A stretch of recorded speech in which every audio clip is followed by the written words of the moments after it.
A Casa Virtual Luz Espírita apresenta o programa Gotas da Doutrina Espírita, um momento de reflexão para que possamos aprender e colocar em prática os ensinamentos do Mestre Jesus, sob a coordenação de Cristiane Campos. Bom momento, amigos de caminhada. No programa de hoje, Gotas da Doutrina Espírita, o professor Joel continua trazendo para nós o ensinamento da inteligência suprema. Vamos ouvi-lo?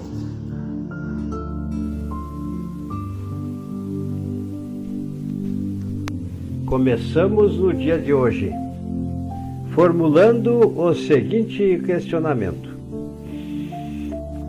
Conforme já tivemos a oportunidade de tecer algumas considerações na palestra anterior, sabemos da onipresença da inteligência suprema em todo o universo do nosso entendimento e que foge também do nosso entendimento. Ele é onipresente, mas se esta onipresença existe, por que é que a gente não consegue ter a visão de Deus? Esta pergunta, é claro que ela tem uma resposta facilmente, que se evidencia através da nossa autoanálise. Basta percebermos que a visão de Deus somente é viabilizada através do nosso conhecimento a respeito da grande obra que esse Deus maravilhoso constituiu no universo, que até hoje é estudado e sabemos que tem proporções infinitas. Então são limitadas as nossas percepções, os nossos órgãos visuais e até mesmo os nossos intelectos, que tornam impróprio a análise e a visão de certas coisas, mesmo que sejam materiais. Assim, considerando que sabemos já que a matéria cósmica universal foi a matéria-prima, da qual o mundo material e também o mundo espiritual foi constituído, nós temos que alguns fluidos fogem totalmente à nossa visão e aos nossos instrumentos, por enquanto, de análise, de percepção. No dia em que aconteça o progresso da física quântica, e aqui no caso é um pensamento particular meu, possivelmente irá ser possível a percepção muito mais ampla do homem a respeito da outra dimensão e até mesmo de coisas que agora não podem ser percebidas. Entretanto, é preciso que digamos, não se duvide da existência destes fluidos, nem dos vários aspectos que comportam ser analisados.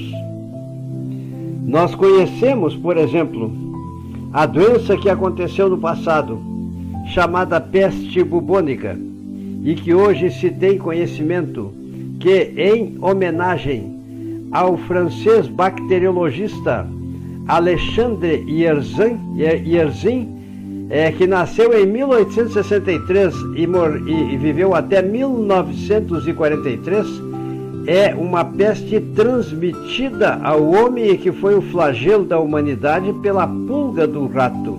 Vejam só, a pulga do rato é o agente transmissor. Percebam bem então que o homem precisou até mesmo ter uma grande conquista no campo científico, no mundo da bacteriologia, para que pudesse chegar a estas conclusões. Então nós sabemos que não nos é possível a percepção de todas as coisas de essência espiritual. Unicamente com a visão espiritual é que podemos ver os espíritos e as coisas do mundo imaterial. Temos diversos exemplos de casos de pessoas que têm já em si desenvolvida a virtude da mediunidade, que apresenta nuances e que permitem a estas pessoas que atingiram este grau de evolução a percepção do mundo espiritual, como foi o caso da nossa irmã Ivone Pereira Amaral, que chegou num momento em que ela não distinguia mais, não estabelecia a diferença entre as almas encarnadas e desencarnadas. O mesmo poderemos dizer do nosso irmão Francisco Cândido Xavier, que está presente para a nossa felicidade e preocupando-se sempre com a sua atividade amorosa com a humanidade terrena. Também poderemos dizer o mesmo de um médium que ainda está vivo entre nós, que é o caso do nosso irmão Divaldo Pereira Franco. Então, a respeito das comunicações além-túmulo, nós podemos instruir e ficar conhecendo muitas das verdades que, inclusive, na sequência destes trabalhos, irão ser relatadas. Por elas, quanto mais as conhecemos, poderemos dizer que vai aumentando a nossa visão a respeito do ente supremo. Nós conhecemos as obras que Deus fez e quanto mais aprendemos a respeito das mesmas, mais nós vamos tendo a visão desta inteligência suprema. Percebam bem, então, não está até o momento sabe-se que a gente somente pode conhecer esta inteligência suprema porque não há efeitos que não tenham uma causa. E se os efeitos são inteligentes, as causas hão de ser mais inteligentes ainda. E é claro que estas causas são de autoria divina. Basta observarmos e apreciarmos a grandiosidade do mundo científico nos mais variados aspectos, para percebermos que paulatinamente, na proporção em que vamos aumentando o nosso entendimento, mais vamos perdendo, ou melhor, adquirindo a certeza da inexistência de mistérios, de dogmas e até mesmo de milagres. Porque a ciência, se os nossos limites não explicam todos os fatos e eventos considerados milagrosos, é porque ainda somos limitados e precisamos realizar o nosso percurso no campo do conhecimento, no campo do progresso, em direção, como sempre digo, a Deus. Então, temos que uma comparação vulgar vai tornar facilmente compreensível essa condição. Nós precisamos tentar, na medida que seja possível, nesse pequeno tempo que resta, falar, comparando que se uma pessoa que se ache no fundo de um vale, envolvido por densa bruma, que não conseguisse perceber sequer o sol, entretanto, pela luz difusa, ele percebe a claridade do sol. Se começa a subir a montanha, vai chegar um momento em que ele conseguirá, pela dissipação desta névoa, perceber a distância maior. Contudo, ainda não verá o sol. Só depois que se haja elevado acima da camada brumosa e chegado ao ponto mais alto da montanha, que alegoricamente estamos aqui enfocando, e o ar esteja perfeitamente límpido, ela poderá contemplar ao seu redor todo o seu esplendor.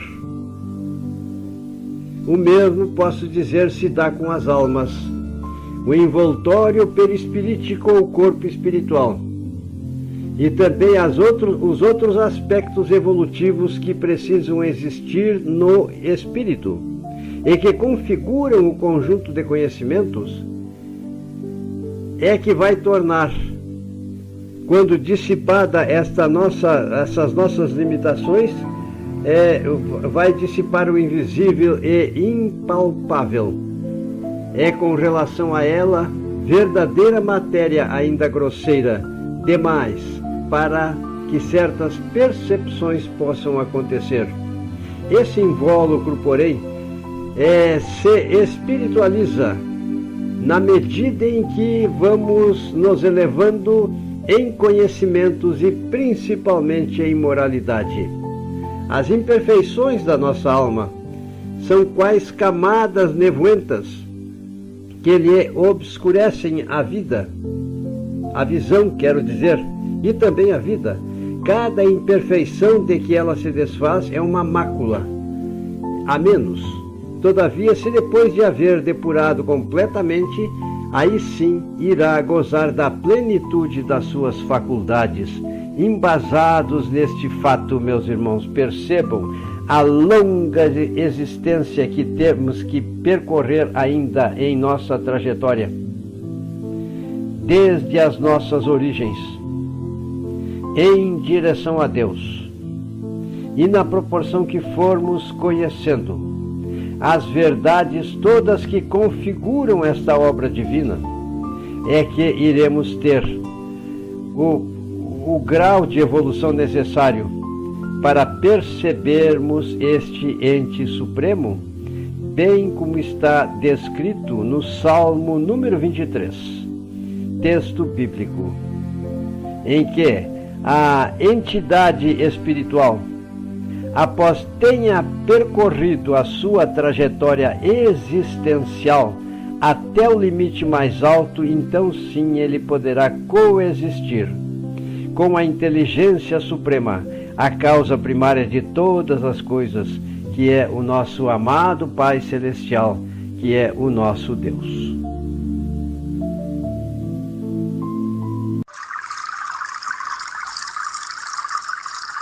O programa Gotas da Doutrina Espírita foi uma produção da Casa Virtual Luz Espírita e sua equipe. Acesse www.cavile.com.br.